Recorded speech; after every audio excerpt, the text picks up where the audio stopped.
It has been a long time coming. What's up, guys? Bear Gaming here, back with more Idle Heroes. And today, you guys know we already upgraded to a Transition Temple level 10, giving us a spot for our first ever Nirvana hero. I'm going to go ahead and do that on our Lord of Sparkles. Why? Because he's fun, and that's what I'm going to do. Honestly, it's not a huge upgrade over the baseline version. The baseline, when you do get to 12 layers, which is 2 actives, essentially you consume it and deal Divine Retribution on all backline enemies. The upgraded version is the same part, except you're doing more damage to the backline enemies, and then there's a chance to CC them with Seal of Light. Not exactly what I would call God gaming or anything, but it would be interesting to see if it even works, because, to be honest, these transition skills just simply don't work. So what we could really use on these screens too is a quick upgrade button, because this is one of the most tedious tasks nowadays, powering up these heroes, and it sucks. It's just so time consuming here. It's everything about it is just so annoying.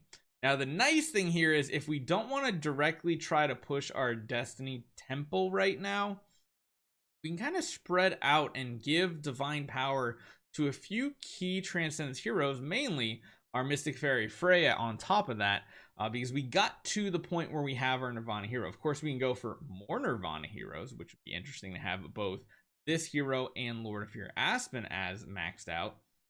But you can see the amount of resources it's taking is getting crazy high up there. We started with almost 1 million, and we just burned through a ridiculous amount.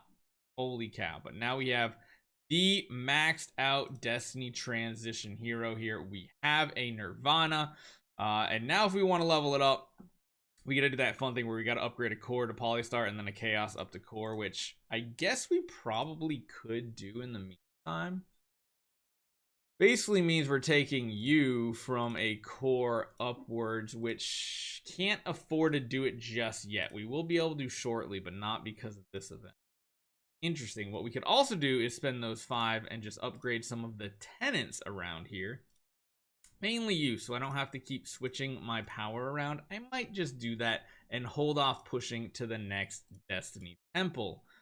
Because again, the next one doesn't even give us an upgrade just yet. It just lets you build another Nirvana hero, and I don't really know if I care about that right now, so we'll have to see. Now, Lord of Sparkles is getting super duper powerful here. The thing is, I'm not gonna Destiny transition this tenant. Like, I know I have this one Destiny transition and super powered. I'm not gonna do it to a G-Star because it just feels bad. We could probably buy some G-Star copies with better attack, though, for this. And that might be the smart play. Let's go take a look and see what is on the auction house right now. Although we don't have a lot of resources right now, so we probably can't afford anything. Essentially, we just want to look and see what our ballpark prices are going to be looking at. I want to sort this by highest attack value first. Wow, that's an expensive one. That's basically a giant killer. We could probably grab some for like around 1,000, which isn't too bad. Because we need a couple of them for that, so that'll be pretty solid. That actually won't be too bad. Oh yeah, we got a new avatar and skins and stuff. Cool. More stats, yay! More big stats for everyone. But yeah, we pretty much have this kind of maxed out. So I think what I might do after we get some better hero copies over here, I think I might actually Destiny transition the new hero to see how it works out if she's a damage dealer. It does mean, however, then we'd have to go for a giant killer, and that is not going to be cheap right now. So we might actually do some awakenings ourselves for Patricia. There's one like up for bid sheep. There's another one with a really crap attack roll for 17, and most of them are A pluses that are up right now for ridiculously high prices. Are not worth it. People are just trying to see if people are just wanting to go for this hero. So we'll have to see. We'll have to see. We also have to do our cores of Transcendence. We still have like 10 of those, which technically means we can take 2 heroes that we're not currently using and upgrade them to Divine Power, which is a huge boost in their survivability and does make them more useful. But in the time being, I think that's a good point. Now, if we take a look at our Yorhm Tum light right now, we were testing that out earlier. If we just go with our up heroes now, I think we're going to get to the point now where Yorhm Tum can just do everything. Like, can literally shred these enemy teams to pieces. Oh, wait, I didn't mean to cancel it. There we go. And I don't think we even need help of many other heroes besides our youth here. Let's see what his active actually does. Yeah, his active is getting to the point where he's almost just killing entire teams with a single active skill. And honestly, he might even have some defensive stats on him right now. Let me see. Crit, precision. No, he's very offensive. Honestly, we could even run him like this with bounce strike. Granted, he's got like over 100% crit chance, which I guess that's good to take crit chance away, and we could run something like holy damage. That's intriguing. The question is, can he survive until he gets his active off? Because if he does, and he goes absolutely crazy on these enemies, this could be interesting. Oh, he just dies instantly. Will, that's why Unbending Will is still such a needed resource, or needed ability, because like this wave right here, we are going to get slaughtered, and he's just going to die from the first hit, and it's not even going to matter. Oh my gosh, that Tara wave is dangerous. Honestly, this Tara wave might just need a full team anyway because of how strong it is. The Taras are extremely annoying.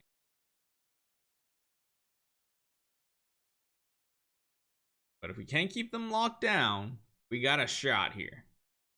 We, of course, are not running this optimally anyway because we technically have our Betty going offensive, and that's not how we're supposed to build her. Oh, no. He's going to die with a one tap from that holy damage. Yeah, it feels bad, man. I think we can get it done with this squad, though. Although, it would be easier if I just take you out, just put you in, and then just absolutely obliterate them. That is, if they hit Betty. If they don't hit Betty, okay, maybe they live. Okay, lots of damage coming in. We got 2 targets down. Yeah, there we go. We just need to put a little bit of reinforcement in occasionally.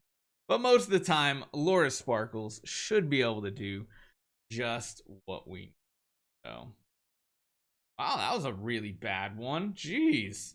Damage isn't even going to compare to what Betty just did. Granted, he's picking off a lot of targets with his extra damage, but like, Betty. Betty doing Betty things in these types of game modes. Now, this one's sketchy because this one has Azrael, and the second Azrael dies, we're going to take a lot of damage.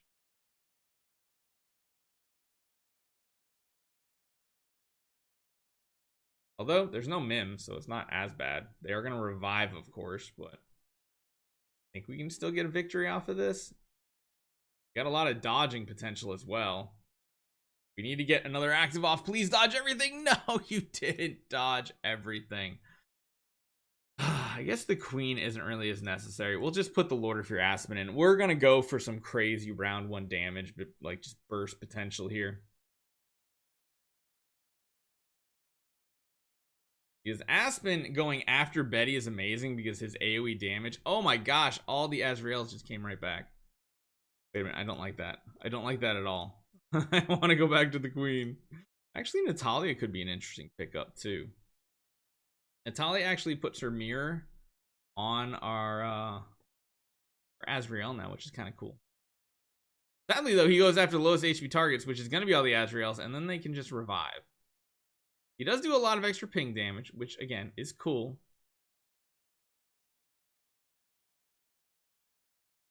Don't know if he can finish this by himself, because once he loses that Unbending Will, he is just a lamb to the slaughter. Yeah, because one hit in this game mode just instantly procs him. Granted, he's like extremely offensive right here. Ah, Betty. Betty's just going down too because she kind of has the wrong setup as well. Betty really needs to get rid of that melodic string. Betty needs to go for the mirror, so at the beginning of the round, she can give herself energy and CC them immediately, and that might help. I'm trying to do this minimal. I don't want to have to throw the whole team in. I'd rather do it with up heroes. Those are going to give us more resources.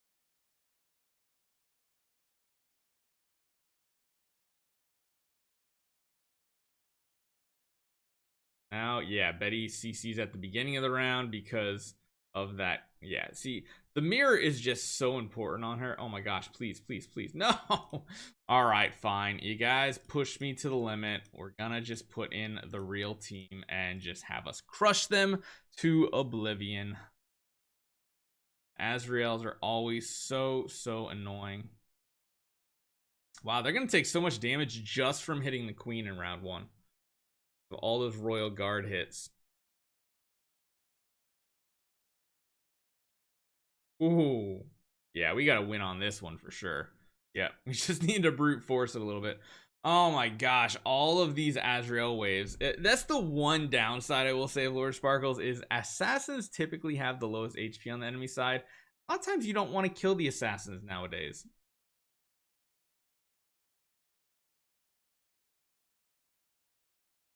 His damage is just sometimes feels lacking. It's so much RNG that goes into it that like sometimes you go crazy, other times it feels like he hits like a wet noodle. Sometimes he just crushes an entire team like you saw in the beginning of this video where we kill basically 4 heroes in a row. Especially when they're already a little weak, it can just get even better.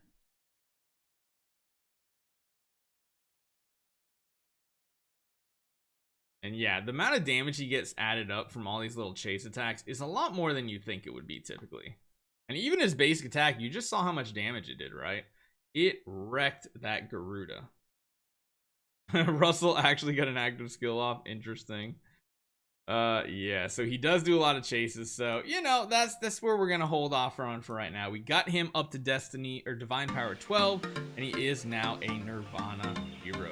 Let me know what you guys think. Hopefully you guys enjoy this one. I'll see you guys next time.